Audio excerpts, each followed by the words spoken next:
Hello and welcome to Narrowboat Expats. In the last episode we watched electric narrowboat Tethys in the build process and launch. In this episode we leave Crick and head out on our journey, which turns out to be 629 miles. We didn't know at the time. We knew we wanted to go to Stratford.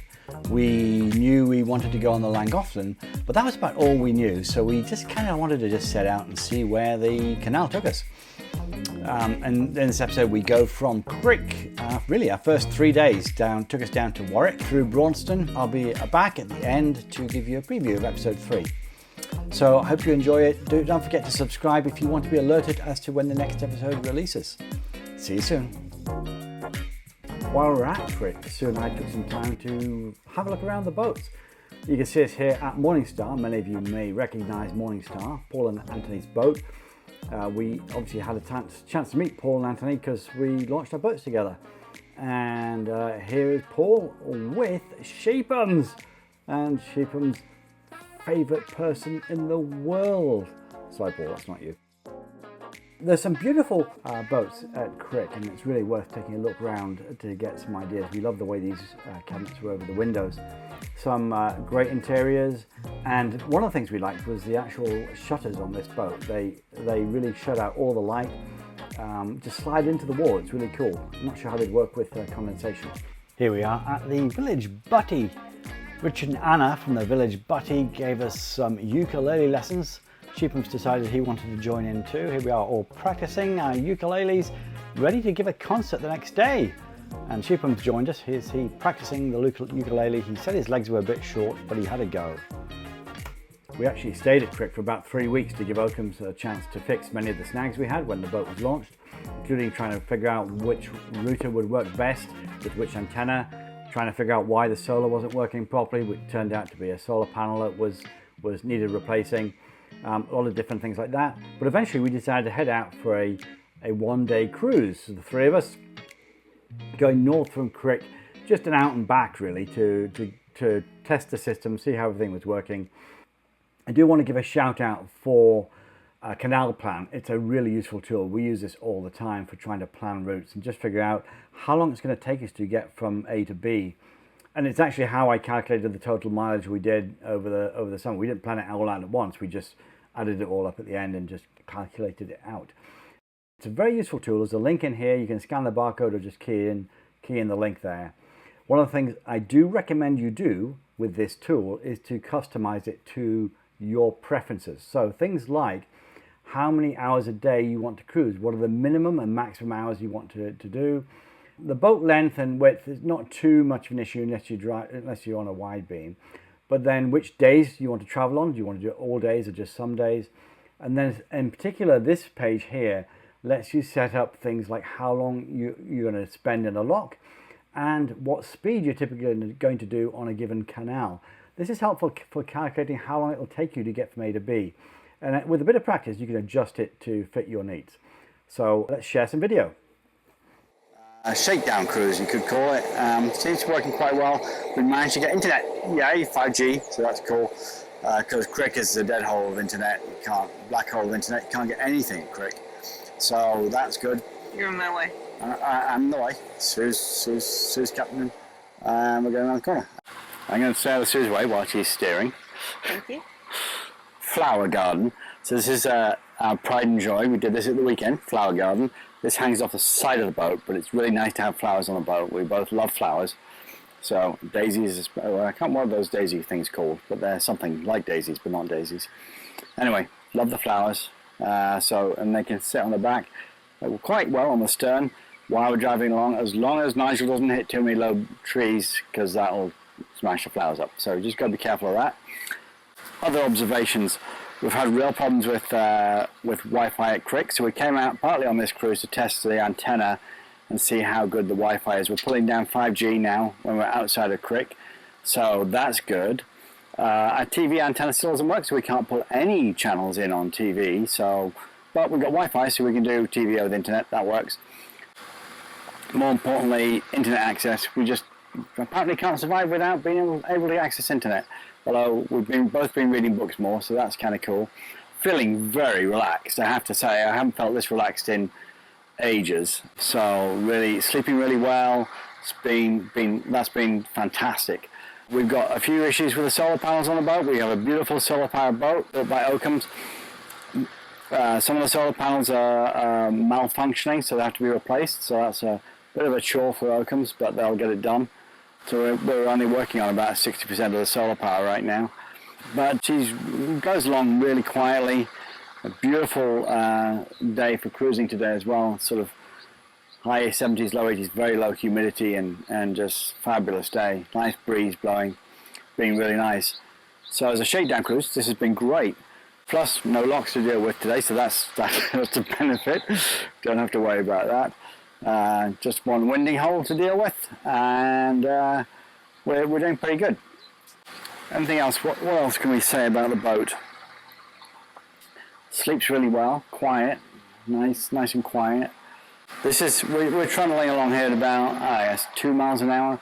You can probably just hear the prop a little bit, maybe, I don't know.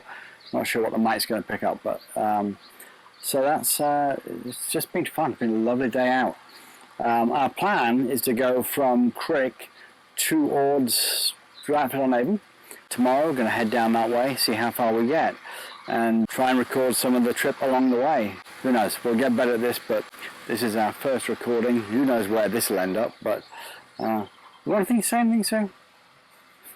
No. Okay. Sue's not saying anything. She's concentrating. I'm steering. She's captain today, so all right, good enough. This is Sue concentrating because I'm getting away because she's trying to go around a bend and I'm standing right in the way trying to get some video of our, I can't really say maiden voyage, it's our maiden virgin voyage because it's our maiden, Well, I hope you enjoyed that glimpse of our first day out. This is actually a summary of our unplanned trip. It ended up being 131 days, 629 miles, 437 locks, 40 swing bridges, 142 small aqueducts, 5 major aqueducts and 18 tunnels. We started out from Crick, we ended up heading south. We knew we wanted to get to, well, essentially we wanted to get to Stratford-on-Avon, but really not sure whether we wanted to go down the Avon or go back up to Stratford. So when we left, we ended up heading down the Avon to Tewkesbury, then all the way up to the top of the Severn. We ended up going up to the Boat Museum, across the Llangollen Canal, and then back down, did the Caledon Canal. We did the Trent and Mersey, came all the way back down to Coventry, up the Ashby, and then back down to Braunston. All in all, it was quite an adventure, so we're going to try and cover as much of that as possible in the upcoming videos. And this one, we basically set out on our first journey, leaving Crick going west. So our adventure really sets out, well, south I suppose is where we started out going, which is down to Norton Junction. And we met up with Paul down at Norton Junction.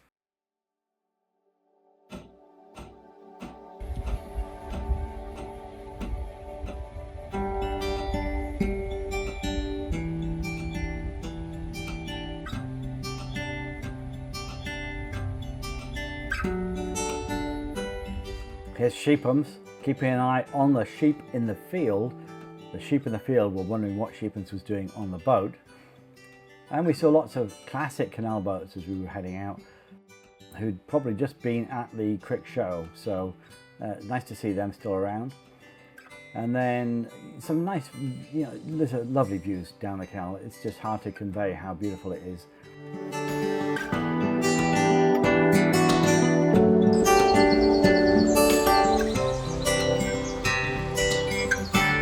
This is another useful tool, the Open Canal map, or Open Canal app.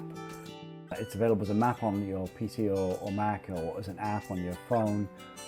It's really useful. It shows you all of the key canals, canal widths, the winding holes, the moorings, etc. Hello.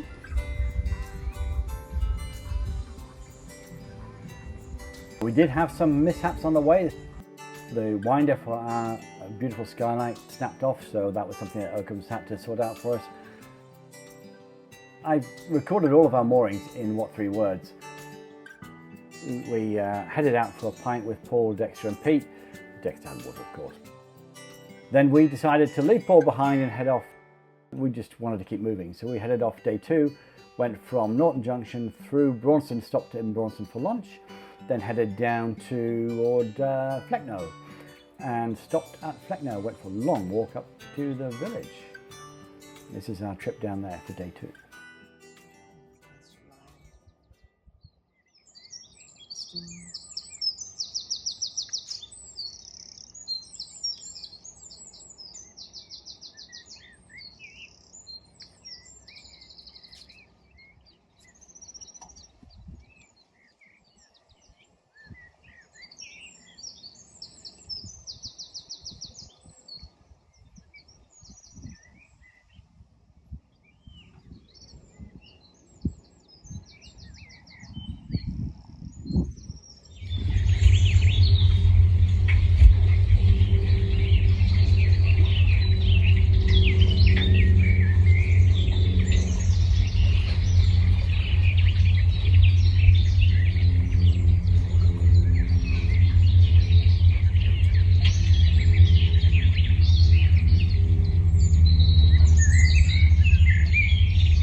Here we are heading into Flecknoe for our walk. We thought it would be a 30-minute walk. I think it ended up being about 2 hours. It's quite a hike. We also saw some warnings for giant hogweed worth reading. Nasty stuff if you get it on your skin. And then day 3, June 16th, we headed from Flecknoe to Bascote, which meant we had to turn right at Napton Marina. So this is our route for day 3.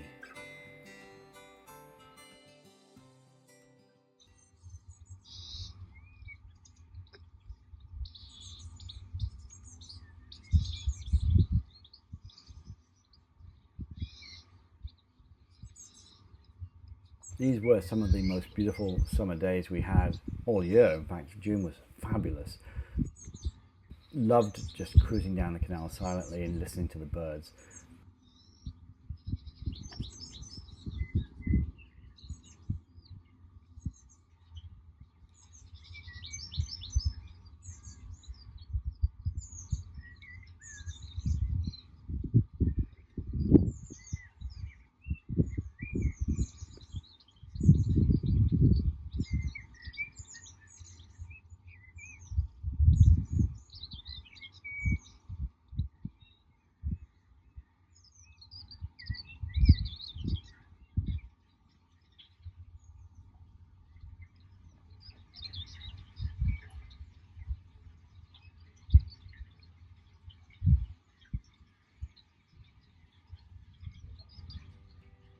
Well, thanks for watching. I hope you enjoyed watching that episode as much as we enjoyed cruising it.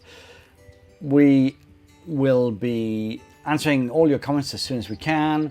We'd love to hear from you, so do please enter your comments. If you want to be alerted as to the next episode when that comes out, do please just subscribe.